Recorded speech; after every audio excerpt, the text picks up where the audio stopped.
అమ్మ ఇదిగో నీ కుమారుడు అని చెప్పి యోహాను శిష్యులతో మాట్లాడుతున్నారు. శిష్యులు చూచి ఇదిగో నీ తల్లి అని చెప్తున్నారు. ఇక్కడ దీన్ని బట్టి చూస్తే అసలు ప్రారంభంలో కుటుంబ వ్యవస్థను ప్రారంభించింది ఏదైనా తోటలో ఎవరు ప్రారంభించారండి? యెహోవా దేవుడు. ఆదామును సృష్టించి తనకు సాటి అయిన సహాయం కావాలని చెప్పి హవ్వని కుటుంబ వ్యవస్థని అక్కడి నుంచి స్టార్ట్ అయింది. అక్కడ ఆదిలో స్టార్ట్ అయిన కుటుంబ వ్యవస్థని అంతంలో యేసుక్రీస్తు వచ్చి పుట్టిన తర్వాత ఆ ఎండింగ్ లో కూడా ఆ కుటుంబ వ్యవస్థకి ఎంత తను ప్రాధాన్యత ఇస్తున్నారో, ఆ కుటుంబ వ్యవస్థని ఆయన ఎంతగా ప్రేమిస్తున్నారో, తన తల్లి పట్ల తనకు ఉన్నటువంటి ప్రేమను బాధ్యతని ఎంతగా కనపరుస్తున్నారో ఈ మాట బట్టి మనం అర్థం చేసుకోవచ్చు.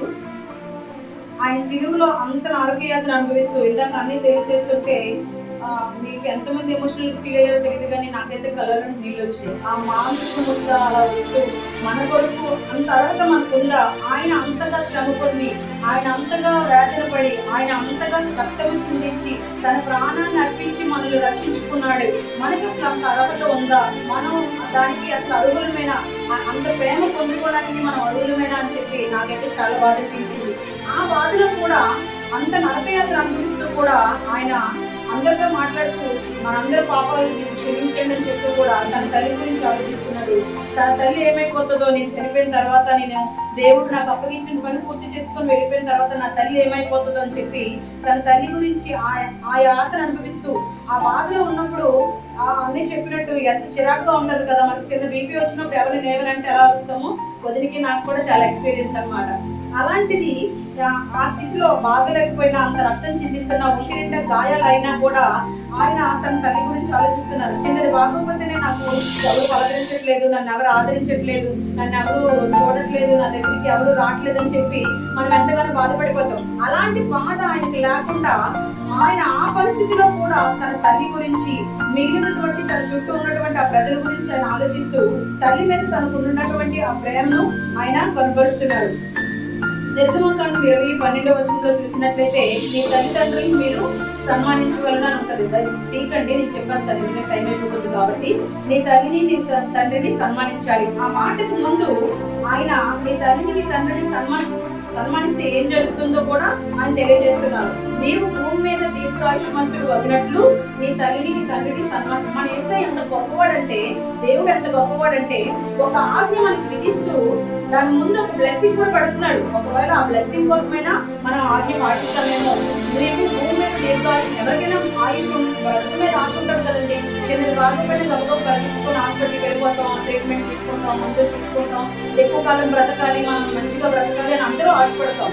మనం భూమి మీద దీర్ఘాయుష్మంతులుగా బ్రతకాలి అంటే, ఆ యొక్క ఆశ మనకి తీరాలి అంటే మనం ఏం చేయాలంటే ఫస్ట్ గా తల్లిదండ్రులు, మొదట దేవుని సన్మానించాలి, తర్వాత తల్లిదండ్రుల్ని మనం సన్మానించేవారిగా ఉండాలి, తల్లిదండ్రుల్ని ప్రేమించేవారిగా ఉండాలి. మేము అదేలా చేస్తామేమో కానీ ఎఫెసీ 6:1-3 చూసినట్లయితే ఆయన మనం తల్లిదండ్రుల పట్లంట విధేయత చూపించాలి.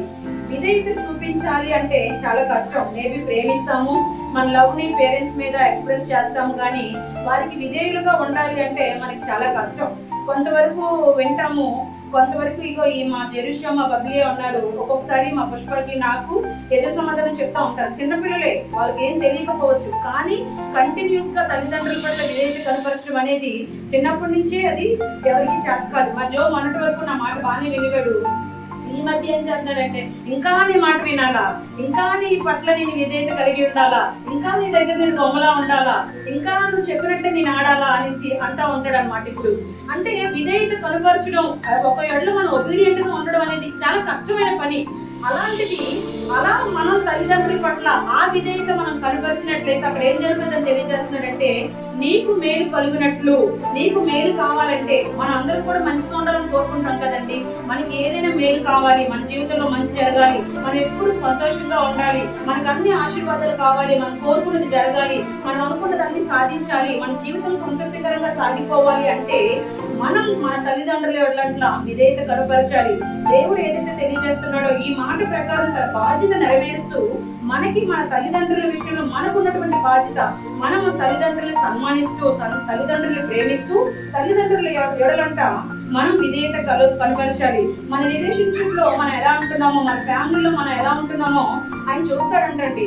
నేను నా ఇష్టం, నా ఫ్యామిలీ, నా పేరెంట్స్, నా మొగ్గు పిల్లలు ఎలా ఉంటే అందుకెందుకు, ఎవరికెందుకు అని మనం అనుకోవడానికి లేదు. ఎందుకంటే ఆయన అన్నిటిని చూస్తున్నాడు. నా తల్లిదండ్రులు నేను ప్రేమిస్తాను లేకపోతే లేదు, అది ఆయన చూస్తాడా అని మనం అనుకోవచ్చు. కానీ ఆయన అందరికంటే ఎక్కువగా మనల్ని ప్రేమిస్తున్నాడు కదా. సో ప్రతి క్షణం కూడా ఆయన మనల్ని చూస్తూ ఉంటాడు కదా. మనం మన తల్లిదండ్రులకు ఎంత విలువిస్తున్నామో, మనం మన తల్లిదండ్రులు ఎంత ప్రేమిస్తున్నామో, మన తల్లిదండ్రుల మాట ప్రకారం మనం ఎంత విధేయతలు కలిగి బ్రతుకుతున్నామో ఆయన మనల్ని చూస్తూ ఉంటాడు.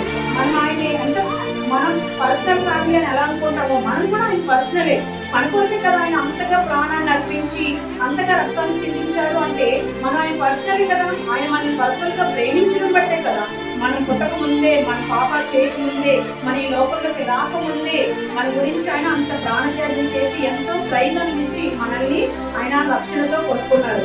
కాబట్టి మన రిలేషన్షిప్ లో మనం ఎలా ఉంటున్నాం, మన ఫ్యామిలీలో మనం ఎలా ఉంటున్నాం, మన తల్లిదండ్రుల పట్ల మనం ఎలా ఉంటున్నాం అనేది చాలా ఇంపార్టెంట్. మనలో చాలా మంది తల్లిదండ్రుల్ని చాలా నిర్లక్ష్యం చేస్తాం. వాళ్ళు ప్రేమని కానీ, వాళ్ళు చెప్పే మాటలు కానీ కొన్నిసార్లు మరి నేను కొన్ని చూస్తూ ఉంటాను యూట్యూబ్ లో కానీ ఫేస్బుక్ లో కానీ చూస్తే ముసలి వాళ్ళని కర్రలతో కొట్టడం, తల్లిదండ్రుల్ని ఓల్డ్ ఏజ్ హోమ్ లో వేయడం, తల్లిదండ్రుల విషయంలో ఆస్తులు రాయించుకోవడానికి విషయాలు పెట్టి చంపడం ఎన్నో మనం చూస్తూ ఉన్నాం. అలాంటిది ఈయన అంత శిలువ మరణం పొందుతూ కూడా ఆ తల్లి గురించి ఎంత ప్రేమను కనపరిచాడు. తల్లిదండ్రుల గురించి ఆయన ఇంకో మాట మాట్లాడతారు. మత్తయి సువార్త 15వ అధ్యాయం 4-5 వచనాలు చూస్తే అది భయంకరమైన మాట అండి.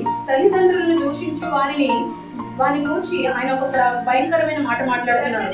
తల్లిదండ్రులు దూషిస్తారో వాళ్ళు తప్పక మరణం పొందుతారంట. ఇంతవరకు మనకి మాట తెలుసో తెలియదో నాకు తెలియదు, కానీ మనం మన తల్లిదండ్రుల్ని దూషిస్తే, మనం మన తల్లిదండ్రులకి ఎదురు సమాధానం చెప్పి, మన తల్లిదండ్రుల్ని మనం బాధ పెట్టి, మన తల్లిదండ్రుల్ని కొంతమంది కొట్టే వాళ్ళు కూడా ఉంటారు. కొంతమంది తాగిన మధ్యలో తల్లిదండ్రులు కొట్టే వాళ్ళు కూడా ఎంతో మంది ఉంటారండి.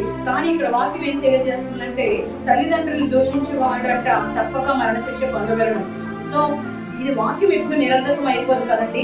కాబట్టి తల్లిదండ్రుల విషయంలో ఎప్పుడు కూడా మనం జాగ్రత్తగా ఉంటూ తల్లిదండ్రుల్ని ప్రేమించే వాళ్ళగా ఉండాలి. దేవుడు తల్లిదండ్రుల గురించి ఎందుకు అంత కఠినంగా మాట్లాడారు అంటే ఆయన అక్కడ కనపరిచారు. ఈ లోకంలో ఆయన ఎందుకు వచ్చారు, ఆ తండ్రి ఆయనకు అప్పగించిన బాధ్యత ఏంటో అది నెరవేరుస్తూ మామూలుగా ఆత్మీయంగా ఆయన వచ్చిన పని నెరవేర్చారు. శారీరకంగా ఆయన కన్న తల్లి ఆయన్ని కనేటప్పుడు ఎన్నో నిందలు పడతారు కదండి. మరియమ్మ వివాహం కాకుండా ఈ రోజుల్లో చాలా మంది గర్భవతులు అయితే ఎన్ని నిందలు, ఎన్ని మాటలు, ఎన్ని అవమానాలు కదా. మరి ఆ రోజుల్లో అలాంటి వాళ్ళు ఉంటారా?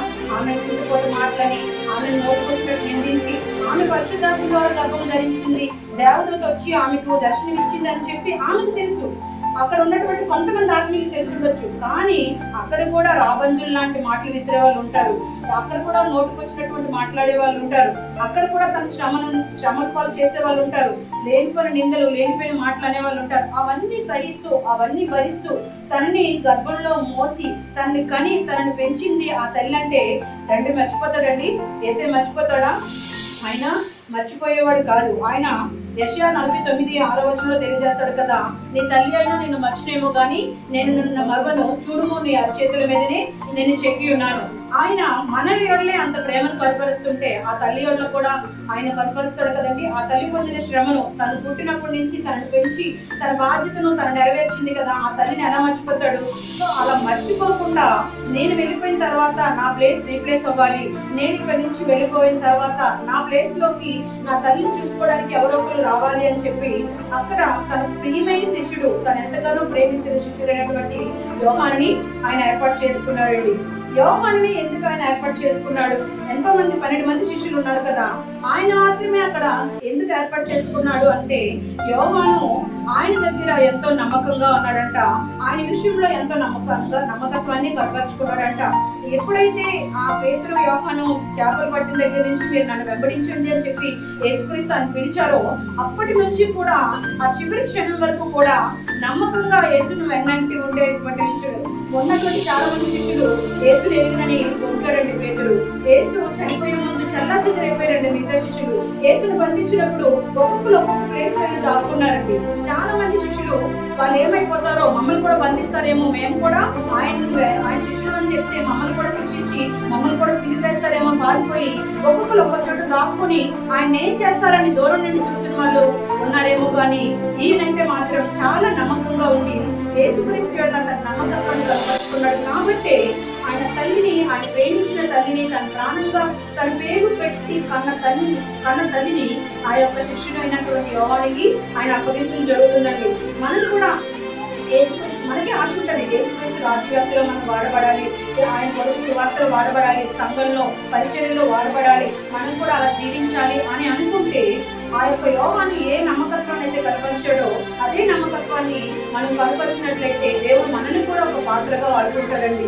ఎందుకు పనికిరాని నన్ను, ఎందుకు యోగ్యతలైన నన్ను ఈ రోజు ఇక్కడ నిలవబెట్టాడు, ఎలాగో మాట్లాడి మీ ముందు మాట్లాడే స్థితిని ఇచ్చాడు అంటే మనకున్నటువంటి ఆశ, మనకున్నటువంటి విధేయతను బట్టి దేవుడి వల్ల మనకున్నటువంటి నమ్మకత్వాన్ని ఇంకా మనం కనపరుచుకున్నట్లయితే ఆయన యోహానుకి ఇచ్చినటువంటి ధన్యకరమైనటువంటి స్థితిని మనకు కూడా మన జీవితాల్లో కూడా అటువంటి ధన్యకరమైన స్థితిని, ఆయన రాజ్య వ్యాప్తిలో వాడబడే ధన్యకరమైన స్థితిని ఆయన ఇస్తాడండి. ఎందుకంటే నమ్మకమైన వారికి దీవెనలు మెండుగా కలుగుతాయి కాబట్టి ఆయన ఎడల మనం అటువంటి నమ్మకత్వాన్ని కనపరిచినట్లయితే ఆయన యోహానుని ప్రేమించినట్లు తన తల్లిని ఏ రీతిగా అప్పగించి తన బాధ్యతలు నెరవేర్చుకున్నాడో అలాగే శిష్యునికి చూపిస్తూ ఇక్కడ నుంచి నా తల్లిని నువ్వు చూసుకో, ఇక్కడ నుంచి నేను లేని స్థానాన్ని నువ్వు రీప్లేస్ చేయని చెప్పి యోహాను గారికి తనను ప్రేమించినటువంటి తన తల్లిని అప్పగిస్తూ తన బాధ్యతను అక్కడ ముగించుకున్నారండి. ఈ యొక్క శిలువ మాటలన్నింటిలో మనం చూసినట్లయితే ఒక వర్డ్ లో చెప్పాలంటే ఆయన ఎంత ప్రేమ గల రక్షకుడు కదండి. ఆయన ఎంత ప్రేమను కనపరిచే రక్షకుడు, ఎంత జాలిగల కుమారుడు, తన తల్లి తన జాలిని కనపరిచేటువంటి ఎంతో జాలిగల కుమారుడు, ఎంతో అద్భుతమైనటువంటి దేవుడు. దేవుడు తన మాట గురించి అవకాశం